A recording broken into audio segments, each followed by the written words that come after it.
کریم میں اللہ نے فوراً آیت اتاری.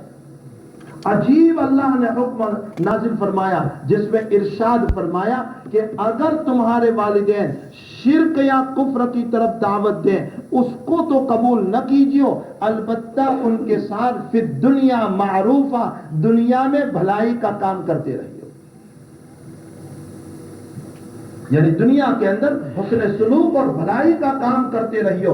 سعد بن ابی وقاص رضی اللہ تعالیٰ عنہ ماں کی خدمت میں دورے گئے، ان کا پاؤں پکڑا، چومنے لگے، کسی طرح منانے لگے، یہاں تک کہ بیٹے نے یوں کہہ دیا امی جی آپ نہیں کھاؤ گی تو میں بھی نہیں کھاؤں گا. ماں ہوتی ہے، ماں کا دل تو دریا سے بھی بڑا ہوا کرتا ہے. زندگی بھر اگر بیٹا جو ہے اس کی بغاوت کرے تو بھی ماں اپنے گود سے پھینکنے کے لیے تیار نہیں ہوتی. جملہ مشہور ہے، میری گود میں سانپ بھی پیدا ہو جائے تو اسے بھی پال لیتی ہوں. ماں تو ماں ہوا کرتی ہے. جب اپنے بیٹے کی کمزوری کو دیکھا تو ماں نے خود کھانا شروع کر دیا. اپنے بیٹے کی کمزوری کو دیکھا کہ میرا بیٹا کھا نہیں رہا ہے تو ماں نے اپنی قسم توڑی اور کھانا شروع کر دیا. بھائی عجیب بات ہے کہ ادھر ماں باپ، ادھر سعد بن ابی وقاص رضی اللہ تعالیٰ عنہ نے اپنی ماں کو بنانے کے لیے اپنا کھانا چھوڑا اور قربانی کر دی، تو ماں نے ادھر قربانی کی، اللہ نے ادھر سے قربانی اتاری کہ ماں کو ایمان نصیب کر دیا. یہ قرآن کریم کے اندر مستقلاً ان سے متعلق آیت اتاری، فی الدنیا معروفہ، بھلائی کرو ان کے ساتھ. اور ایک بات علمی ہے عرض کر دوں، قرآن نے قید لگا دی کہ ماں باپ اگر کافر ہو تو ان کے ساتھ بھلائی تو کرنا ہے لیکن فی الدنیا، دنیا کی قید لگا دی، آخرت میں نہیں. کیوں؟ اس لیے کہ آخرت میں اولاد کا مسلمان ہونا کافر ماں باپ کو نہیں بچا سکے گا، اور ماں باپ کا مسلمان ہونا کافر اولاد کو نہیں بچا سکے. حضرت ابراہیم علیہ السلام کی ایک دعا ہے، ان کے باپ کافر لیکن ابراہیم اپنے باپ کے لیے استغفار کر رہے ہیں.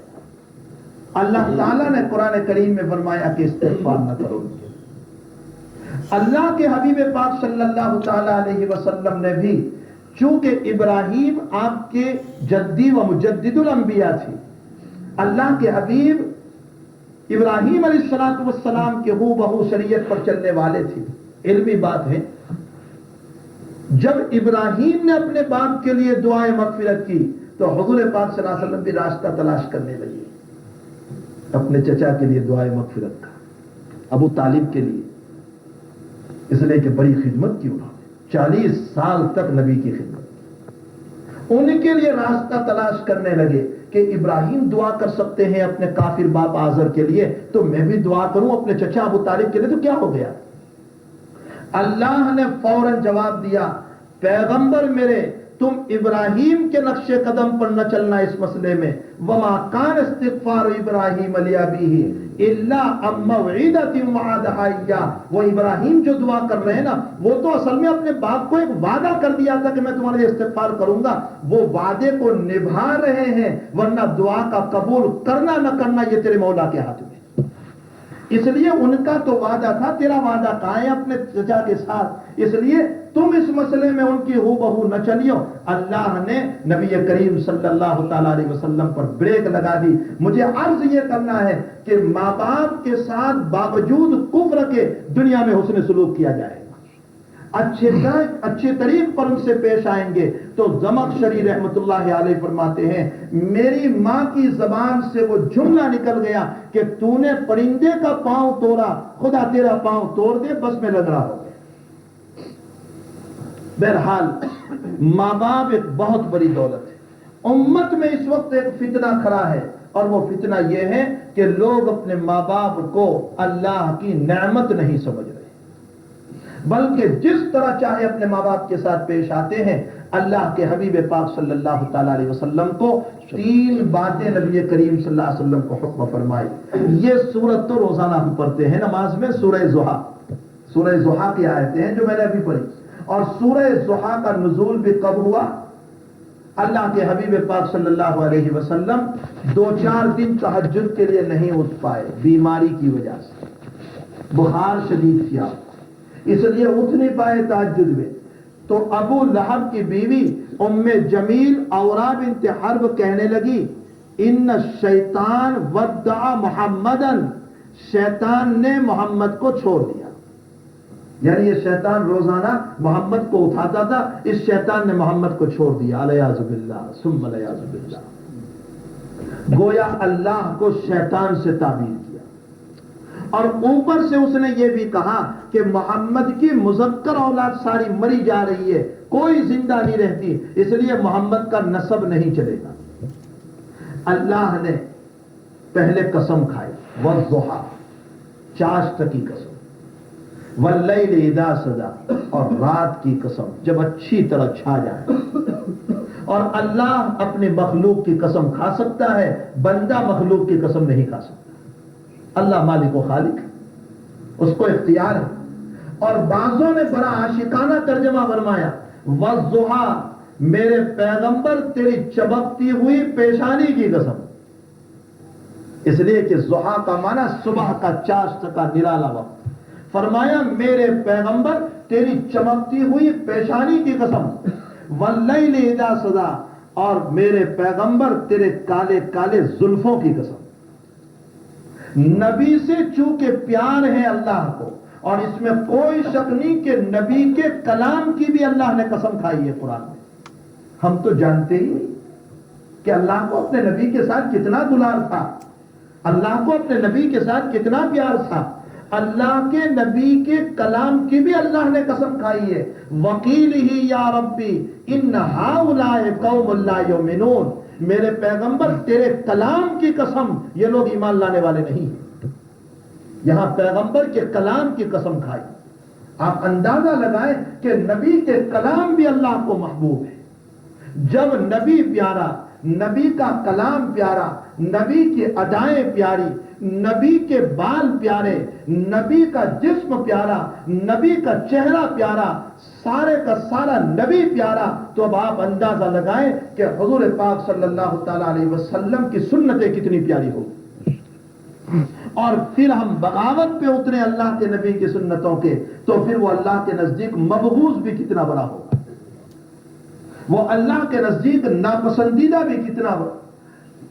حضرت معاذ صلی اللہ علیہ وسلم کا ایک کلام امام ترمذی رحمۃ اللہ علیہ نے نقل فرمایا ہے شمائل ترمذی میں. شمائل ترمذی کا مطلب یہ ہوتا ہے کہ جس میں امام ترمذی رحمۃ اللہ علیہ نے حضور پاک صلی اللہ علیہ وسلم کی زندگی، آپ کی لائف، آپ کی صورت، آپ کی سیرت، اس کو ذکر فرمایا. آپ کی صورت بھی اس نے ذکر فرمائی. کتنے بال آپ کے داڑھی کے سفید تھے، آپ کے سر میں کتنے بال سفید تھے، آپ کے بدن پر کتنے بال تھے، آپ کیسے کپڑے پہنتے تھے، ان بات آپ چلتے تھے تو کیسے چلتے تھے، آپ کا حسن کیسا تھا، اس کو ذکر فرمایا. اس کو کہتے ہیں شمائل. اس میں ایک روایت امام ترمذی نے نقل فرمائی ہے. آپ فرماتے ہیں کہ حضرت یوسف علیہ السلام کو اللہ نے انتہائی حسن عطا فرمایا اور اللہ نے مجھ کو گندمی رنگ کا بنایا. یہ ترمذی کی روایت ہے. مجھ کو گندمی رنگ کا بنایا. گندمی رنگ کا مطلب یہ ہوتا ہے بالکل گورا نہیں کہ چونے کی طرح سفید ہو، اور بالکل کالا بھی نہیں بلکہ بیچ بیچ میں گیہوں کا جو رنگ ہوتا ہے اس رنگ کا اللہ نے مجھ کو بنایا. حضرت شاہ ولی اللہ صاحب رحمۃ اللہ علیہ فرماتے ہیں کہ میں جب اس روایت کو پڑھا تو دل میں خلجان ہوا، اور خلجان یہ ہوا کہ بھلا حضرت یوسف کو انتہائی حسین بنایا اور میرے آقا صلی اللہ علیہ وسلم کو گندمی رنگ کا بنایا. یہ خلجان دل کے اندر پیدا ہوا. دنیا کمانے والوں کو دنیا کا خلجان ہوتا ہے، نبی کے عاشقوں کو نبی کے عشق کا خلجان ہوتا ہے. یہ طے شدہ ہے. فرمایا میرے دل میں یہ وسوسہ پیدا ہوا کہ میرے آقا تو تمام نبیوں سے افضل اور آپ کو گندمی رنگ عطا ہوا. رات میں خواب دیکھا، حضور پاک صلی اللہ علیہ وسلم خواب میں تشریف لائے. مبشرات ولی اللہ مشہور ہے. مبشرات ولی اللہ یعنی حضرت شاہ ولی اللہ صاحب رحمۃ اللہ علیہ نے جو خواب دیکھے تھے، نبی کریم صلی اللہ تعالی علیہ وسلم کو خواب میں جو دیکھے اور جو مسائل حل ہوئے، قریباً 40 خواب ہیں. مبشرات اس کو کہا جاتا ہے.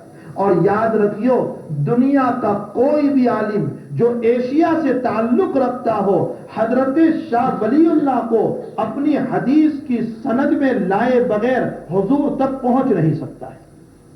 ایشیا کی جتنی بھی سندیں چلے گی وہ تمام کی تمام شاہ ولی اللہ صاحب رحمۃ اللہ علیہ سے ہو کر گزرے گی، چاہے جو بھی محدث ہو شاہ ولی اللہ صاحب کے بعد کا۔ تو حضرت شاہ ولی اللہ صاحب عجیب عجیب مبشرات ہیں حضرت کے، فرماتے ہیں کہ ایک مرتبہ میں نے خواب دیکھا، نبی کریم صلی اللہ علیہ وسلم تشریف فرما ہے، صدیق اکبر عمر عثمان ہے، اور اللہ کے حبیب نے مجھ کو خواب میں روٹی عنایت فرمائی، میں نے روٹی لے لی، صدیق اکبر نے کہا تھوڑا سا ہم کو بھی کھلا دو، تو میں نے روٹی کا پاؤ ٹکڑا صدیق اکبر کو خواب میں دے دیا، عمر نے کہا ہم کو بھی تھوڑا دو، تو میں نے پاؤ ٹکڑا ان کو بھی دے دیا۔ یہ اپنا خواب بیان فرماتے ہیں۔ فرمایا عثمان نے مجھ سے کہا کہ مجھے بھی تھوڑا دو، تو میں نے کہا نہیں دوں گا، میں منع کر دیا۔ صبح کو آنکھ کھلی تو میں اپنے خواب پر سوچنے لگا کہ صدیق نے مانگا تو دے دیا، عمر نے مانگا تو دیا، اور عثمان نے مانگا تو میں نے نہیں دیا، وجہ کیا ہے؟ فرمایا غور کے بعد مجھے یہ پتا چلا کہ میرے باپ کے اعتبار سے میں صدیق پر پہنچتا ہوں، اور ماں کے اعتبار سے میں عمر پر پہنچتا ہوں، اور دادا اور نانا کا لوگ لحاظ کیا ہی کہتے ہیں۔ تو چونکہ صدیق میرے نانا بنے، دادا بنے ہیں، اور عمر میرے نانا بنے ہیں سلسلہ نسب کے اعتبار سے، تو میں نے دادا اور نانا کے لحاظ میں ان کو دیا، اور عثمان سے رشتہ داری ثابت نہیں ہوئی اس لیے میں نے ان کو نہیں دیا۔ یہ اس خواب کے نتیجے کے اوپر پہنچے۔ بہت سارے مبشرات ہیں، الفضل المبین کر کے آپ کی کتاب ہے حضرت کی، اس کے اندر یہ سارے کے سارے مبشرات آپ کے لکھے ہوئے، اس میں یہ بھی لکھا ہوا ہے کہ میں اس روایت کے بعد میں خلجان میں ہوا کہ میرے آقا تو امام الانبیاء صلی اللہ علیہ وسلم ہے، اور آپ کے حسن پر یہ کہا گیا کہ گندمی رنگ کا ہوا کرتا ہے۔ آج دنیا میں ہم کو کسی سے محبت ہو، کسی پیر سے، کسی آدمی سے، اور اس کی کوئی صفات یا اس کے متعلق کوئی بات کر دے تو ہم کو دل میں برا لگتا ہے یا نہیں؟ فوراً اشکال پیدا ہو جاتا ہے، میرے استاذ کو انہوں نے ایسا کہہ دیا، میرے پیر کو ایسا کہہ دیا، میرے دوست کو ایسا کہہ دیا، میرے والد کو ایسا کہہ دیا، بھلا حضور پاک صلی اللہ علیہ وسلم کے باب میں خلجان کیسے نہ ہو؟ فرمایا اللہ کے حبیب میرے خواب میں تشریف لائے اور مجھے یوں کہا ولی اللہ پریشان نہ ہو، اصل میں تو اللہ نے مجھ کو تمام نبیوں سے بڑھ کر حسن دیا تھا، لیکن خدا نے میرے حسن کو چھپا دیا اس لیے کہ لوگ میرے حسن کو دیکھ نہیں پائیں گے، لوگ میرے حسن کو دیکھ نہیں پائیں گے، اور یہی وجہ ہے حسن یوسف دم عیسیٰ ید بیضا داری آنچ خوبا ہما دارن تو تنہا داری، تمام نبیوں کو جو عطا کیا وہ میرے پیغمبر صلی اللہ علیہ وسلم کو عطا، بلکہ حضرت عائشہ فرماتی ہے لوامی زلیخا لو رأینا حبیبی، لوامی زلیخا لو رأینا حبیبی لعصرن قطع القلوب علی الیدین، فرمایا کہ حضرت یوسف کی دیکھنے والیوں نے اپنے ہاتھوں کو کاٹ دیا تھا، وہ سیب کاٹنے کے بجائے حسن یوسف میں اتنی مشغول ہو گئے کہ بجائے سیب کے انگلیوں پر چھریاں چل گئی، فرمایا وہ یوسف کو دیکھنے والیوں نے اپنی انگلیاں کاٹ دی، میرے آقا کو دیکھ لیتی تو اپنے دلوں کو کاٹ دیتی، اور اس میں کوئی شک نہیں کہ حضرات صحابہ نے اپنے دلوں کو کاٹ کر بتا دیا، ایک ایک صحابی نے قربان ہو کر کے بتا دیا۔ اتنا ہی نہیں، عورتوں نے جب کسی غزوے سے تشریف لائے تو یہ نہیں پوچھا کہ میرا بیٹا کیسا ہے، میرا شوہر کیسا ہے، میرا باپ کیسا ہے، پوچھا تو یہ پوچھا کہ میرے آقا کیسے ہیں۔ مجھے یہ عرض کرنا ہے کہ اللہ کے حبیب پاک صلی اللہ تعالی علیہ وسلم پر جب اشکالات ہوئے تو پہلے تو قرآن نے آپ کی قسم کھائی، یا چاشت کی قسم، رات کی قسم کھائی، اور قسم کھانے کے بعد پھر جواب دیا۔ اگلی مجلس میں ان جوابوں کو نقل کروں گا، اللہ عمل کی توفیق عطا فرمائے۔ وآخر دعوانا الحمدللہ رب العالمین، اللہم صلی علی سیدنا وشفیعنا سیدنا مولانا محمد وبارک وسلم، اللہم وفقنا لما تحب وترضى وجعل آخرتنا خيرا من الأولى۔